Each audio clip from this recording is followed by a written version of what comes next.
Eh oui, qu'est-ce que c'est? Qu'est-ce que c'est? Je vous le montre en 1000.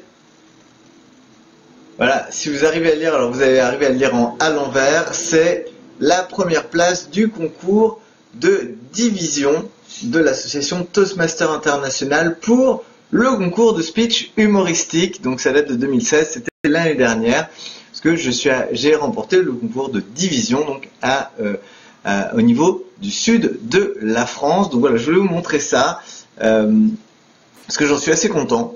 C'est un concours de speech humoristique que j'ai remporté avec l'association Toastmaster.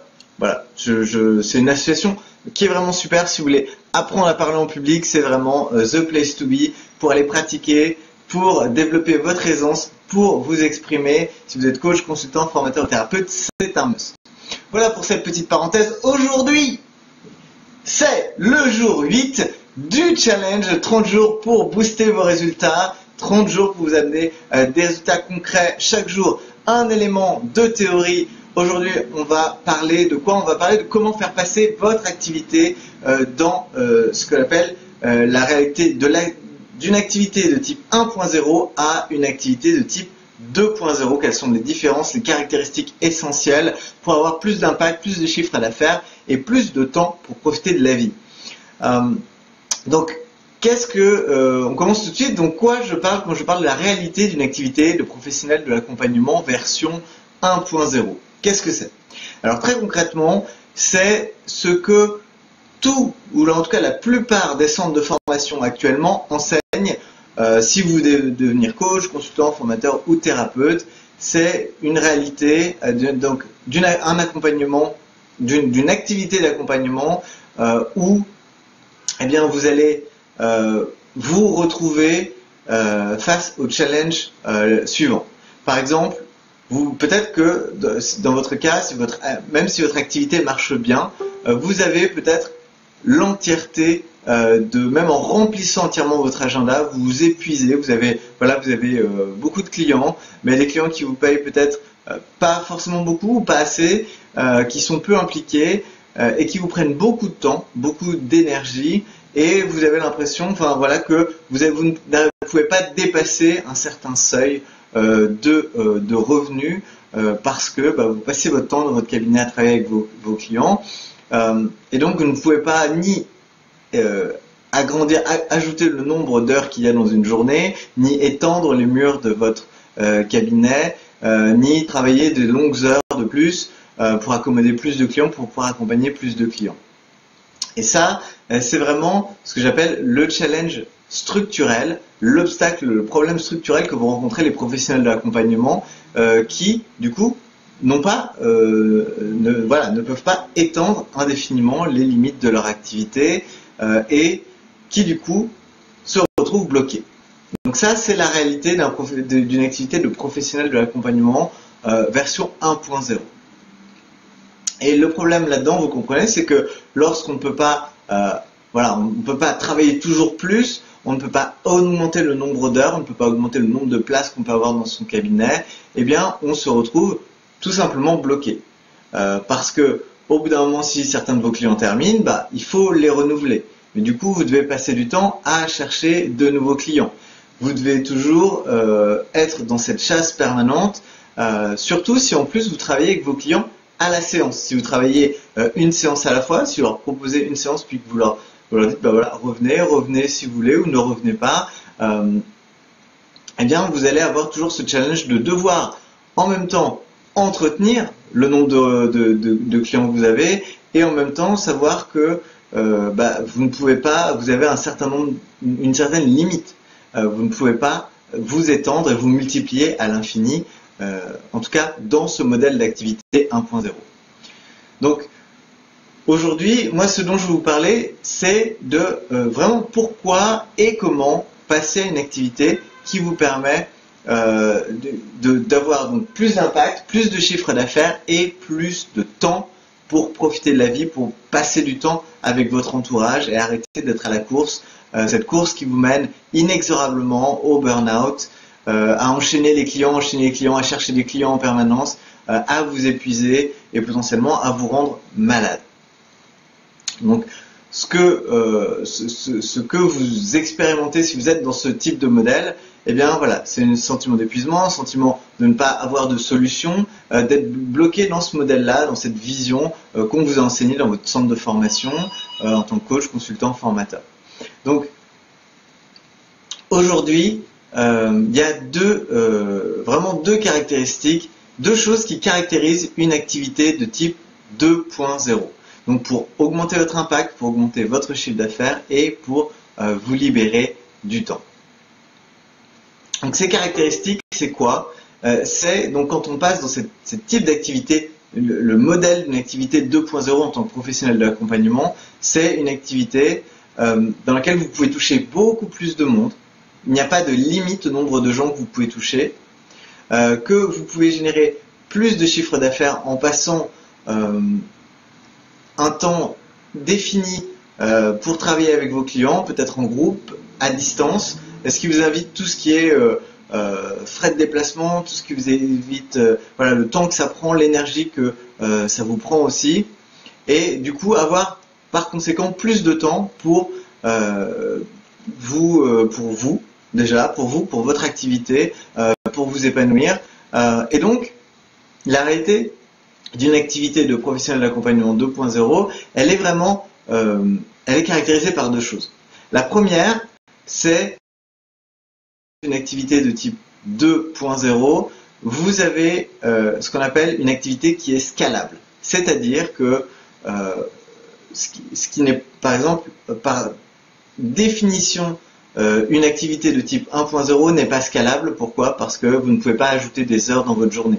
Vous ne pouvez pas pousser les murs de votre cabinet. Vous ne pouvez pas travailler et travailler avec vos clients à l'infini. Donc vous avez forcément une limite qui est physique dans un monde physique. Par contre, une activité de type 2.0, c'est une activité qui, du coup, va être scalable, qui vous permet d'apporter de la valeur, qui vous permet d'accompagner des clients en groupe ou même en individuel à distance, avec des gens qui peuvent se situer partout dans le monde.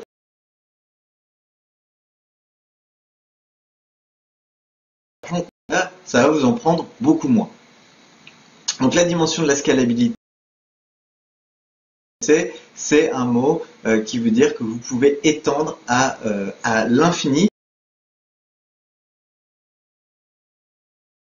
on rencontre des petites perturbations au niveau de la technique. Donc je ne sais pas si vous avez eu les derniers... Ce que je vous ai dit, en tout cas, voilà, ce que je vous explique, c'est que l'activité de type 2.0, elle vous permet d'avoir une activité scalable, de pouvoir avoir autant de gens que vous le souhaitez dans votre activité, de pouvoir travailler avec des gens de manière à ce que plutôt que l'inverse, plutôt que d'être dans une dimension où c'est vous qui essayez d'étendre les qui ne sont pas extensibles à l'infini comme dans une activité de type 1.0. Donc une dimension aussi, une autre caractéristique de ce qu'est une activité de type 2.0, c'est qu'elle est automatisable. C'est-à-dire que si quelqu'un veut prendre contact avec vous, veut découvrir ce que vous faites, cette personne n'a pas forcément besoin d'être directement au téléphone avec vous. Elle peut commencer à avoir une expérience de ce que vous proposez, de ce que vous faites, de qui vous êtes, à travers des contenus, des choses que vous avez publiées et que vous allez amener toute personne qui rentre en contact avec votre activité à parcourir, à découvrir. Et donc ça, c'est vraiment les deux leviers qui font toute la différence entre une activité de type 1.0 qui n'est pas scalable et qui n'est pas automatisable, puisque ça vous demande de votre temps, de votre énergie, de votre présence, à passer à une activité de type 2.0 qui est scalable et qui est automatisable. C'est vraiment les deux différences. Et du coup, quand je dis que c'est scalable, c'est aussi bien en termes justement d'impact, en termes de chiffre d'affaires et en termes de temps. C'est-à-dire que si vous proposez par exemple de l'accompagnement en groupe, eh bien vous pouvez avoir plus d'impact, vous pouvez aider peut-être 10 clients en même temps. Vous pouvez générer du coup 10 fois plus de chiffre d'affaires sans que ça vous prenne 10 fois le temps. Donc c'est vraiment là qu'on passe dans une nouvelle réalité, dans une autre vision de ce qu'est une activité de professionnel de l'accompagnement. Également, ça veut dire que quand on parle d'une activité type 2.0, l'idée c'est vraiment que vous n'êtes pas justement dans ces limites-là, vous pouvez voilà, avoir plus d'impact, augmenter votre chiffre d'affaires et passer autant, ou en tout cas pas plus de temps que vous ne le feriez en travaillant avec un client. Donc, quels sont les outils qu'on peut utiliser justement pour pour travailler du coup avec ce type d'outils? Par exemple, ce que vous pouvez mettre en place, ça va être un coaching de groupe où vous travaillez, où vos clients s'inscrivent au coaching de groupe et vous avez des réunions régulières au cours desquelles vous échangez avec eux. Peut-être aussi que vous allez avoir des sessions par visioconférence où là, les gens se connectent et donc vous êtes tous en face à face et vous gérez une discussion de groupe où chacun peut évoquer ses difficultés et où vous accompagnez chacune des personnes à son tour, sachant que les autres clients qui sont là peuvent écouter, comprendre, peut-être bénéficier des réponses que vous apportez aux autres participants. Un autre format que vous pouvez adopter, qui marche très bien, et peut-être pour des plus petits tickets, pour voilà, un tarif beaucoup plus abordable, c'est peut-être de mettre en place un accompagnement où vous invitez la personne par mail à vous lui envoyer un email par jour pour la faire avancer vers son objectif, pour l'aider à obtenir ses résultats. Donc ça, c'est un autre type de programme que vous allez pouvoir à la fois délivrer à toutes les personnes qui veulent en bénéficier, voilà, en étendant les limites, en repoussant les limites physiques qu'il y aurait d'habitude par rapport au fait d'apporter votre contribution, d'apporter vos meilleurs conseils, d'apporter tout ce que vous avez à apporter à vos clients. Donc, moi je vous invite vraiment à y réfléchir et à penser, imaginez ce que vous pourriez faire si vous décidez de passer sur une activité de type 2.0. Alors, il y a une recommandation par contre que j'ai, c'est que si vous n'êtes pas déjà dans ce cas où vous avez par exemple trop de demandes, où justement vous sentez que les limites de votre agenda ne sont pas encore atteintes, eh bien, ça va être prématuré de passer sur une activité de type 2.0. Pourquoi? Tout simplement parce que si vous n'avez pas encore l'expérience, que vous débutez juste, que vous n'avez pas encore eu l'expérience de vendre votre accompagnement, de savoir exactement ce qui fait qu'une personne décide d'investir dans ce que vous lui proposez et à quel point, quand est-ce que ça va résonner chez elle et qu'elle va être prête à passer à l'action ou pas, eh bien, tant que vous n'avez pas cette clarté-là, de vouloir passer à une activité 2.0, ça va être justement, ça va être superflu. Ça va être superflu parce que vous allez essayer de prendre un raccourci sans avoir justement des bases solides et une activité solide dont vous pouvez vivre. Et ça va être beaucoup plus problématique qu'autre chose. Donc il y a des choses que vous pouvez faire dès maintenant, même si vous n'avez pas un carnet de rendez-vous plein, même si voilà, vous sentez que vous n'avez pas atteint les limites des capacités de votre activité. C'est dans tous les cas de commencer à vous constituer votre liste de contacts des personnes qui sont intéressées par ce que vous faites. Et vous pouvez petit à petit construire cette liste jusqu'à ce que vous arriviez à un niveau où vous allez avoir beaucoup de clients et vous allez vous rendre compte que, ok, maintenant il faut passer dans une nouvelle réalité, il faut passer dans une activité de type 2.0 qui va être à la fois escalable et automatisable pour pouvoir continuer à apporter un maximum de toutes les bonnes choses que vous avez apportées à un maximum de gens en y passant moins de temps et en générant toujours plus de chiffre d'affaires. Alors, aujourd'hui, du coup, ce que je vous invite à faire, l'action du jour, c'est dans les commentaires. Hein, l'action, comme je vous dis, c'est de l'action, action, action. Quand on est dans l'accompagnement, qu'on est coach, consultant, formateur, on accompagne des clients à obtenir des résultats, à se mettre en action. Donc, il faut que vous aussi, vous soyez en action. Si vous êtes juste en train de regarder passivement cette vidéo, eh bien, sachez que c'est bien dommage. Vraiment, bénéficiez. Tirer parti de ce que je partage avec vous dans ce challenge et donc pour en tirer le meilleur parti, il faut être dans l'action. Donc moi je vous invite à écrire dans les commentaires de cette vidéo qu'est-ce qui vous bloque aujourd'hui, qu'est-ce qui vous empêche de passer dans une réalité d'activité de type 2.0 actuellement.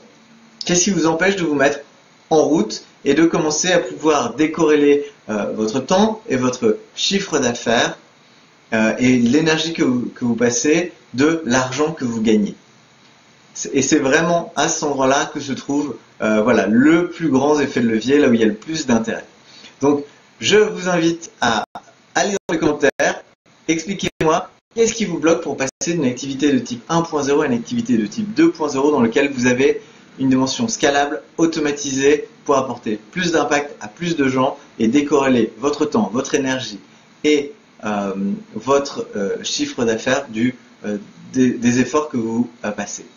Donc voilà, je vous remercie de votre attention et je vous dis tout simplement à demain pour la suite de ce fameux challenge en 30 jours. Boostez vos résultats. Si vous êtes coach, consultant, formateur, thérapeute, regardez à nouveau attentivement cette vidéo. Allez voir les autres épisodes que j'ai postés et surtout faites les actions parce que à chaque action, eh bien, vous avancez toujours un petit peu plus vers l'atteinte de vos objectifs.